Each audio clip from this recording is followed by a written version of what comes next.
Assalamualaikum warahmatullahi wabarakatuh. Selamat pagi, salam sejahtera bagi kita semua selaku mahasiswa dan mahasiswi Universitas Muhammadiyah Ponorogo.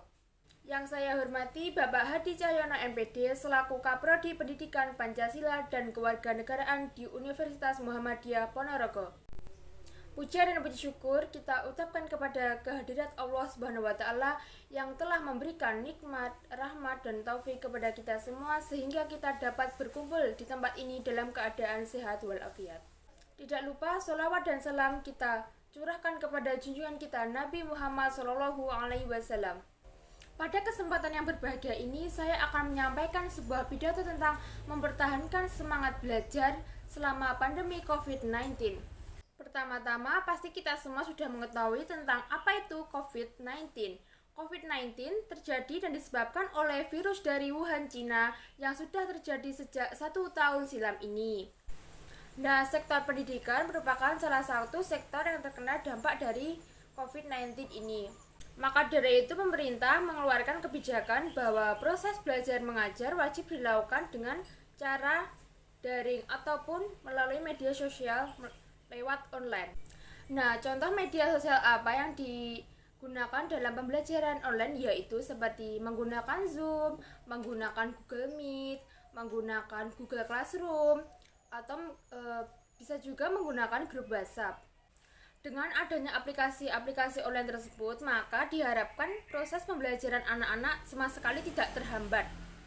Diharapkan anak tetap memiliki semangat belajar yang tinggi, dan COVID bukan merupakan salah satu alasan mengapa seorang anak berhenti belajar ataupun mengapa seorang anak menjadi malas belajar. Sampai saat ini juga, selama pandemi COVID-19 ini masih berlangsung, mahasiswa dan mahasiswi Universitas Muhammadiyah Ponorogo masih melakukan pembelajaran daring secara online. Tidak tahu kapan diperkirakan akan offline, tetapi alangkah baiknya kita sama-sama mengikuti protokol pemerintah. Selain menggunakan media seperti Zoom, Google Meet, Google Classroom, maupun melalui grup WhatsApp, para mahasiswa dan mahasiswi Universitas Muhammadiyah Ponorogo juga disediakan seperti fasilitas online seperti melalui akses SIMTIK digunakan untuk absensi kelas.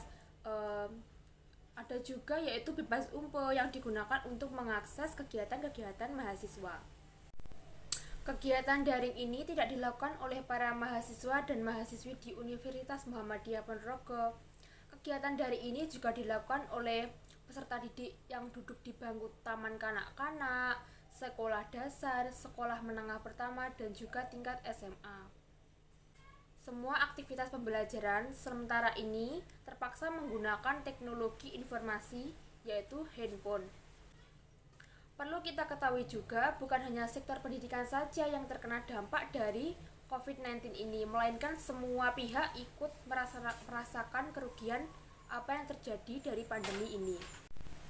Diharapkan proses belajar mengajar siswa peserta didik tidak terhambat oleh adanya pandemi ini. Maka dengan itu, dengan adanya aplikasi-aplikasi yang membantu siswa dalam proses pembelajaran, maka dengan sebaik-baiknya wajib dimanfaatkan dengan baik dan juga benar. Selama aktivitas kegiatan pembelajaran dilakukan di rumah secara online menggunakan daring, saya mengharapkan peran orang tua dalam mendampingi anak-anaknya, seperti memantau perkembangan anaknya, memberikan semangat dan memberikan motivasi belajar anak supaya anak lebih giat dan tekun dalam belajar, terutama pada anak-anak yang duduk di kelas TK maupun sekolah dasar yang masih labil pemikirannya dan memerlukan motivasi untuk semangat belajar. Diharapkan pandemi COVID-19 ini segera berakhir sehingga aktivitas maupun kegiatan dapat dilakukan seperti dulu lagi. Pesan saya kepada teman-teman, khususnya para pelajar yang ada di Indonesia, tetap semangat, tetap giat belajar. Walaupun pandemi ini kita tidak bisa offline, kita menggunakan media online seperti daring, tapi tetap semangat. Kita doakan dan semoga pandemi ini segera berakhir sehingga aktivitas dan kegiatan dapat berjalan dengan seperti semula. Demikian pidato dari saya, ada kurang dan lebihnya mohon maaf. Akhirnya, wassalamualaikum warahmatullahi wabarakatuh.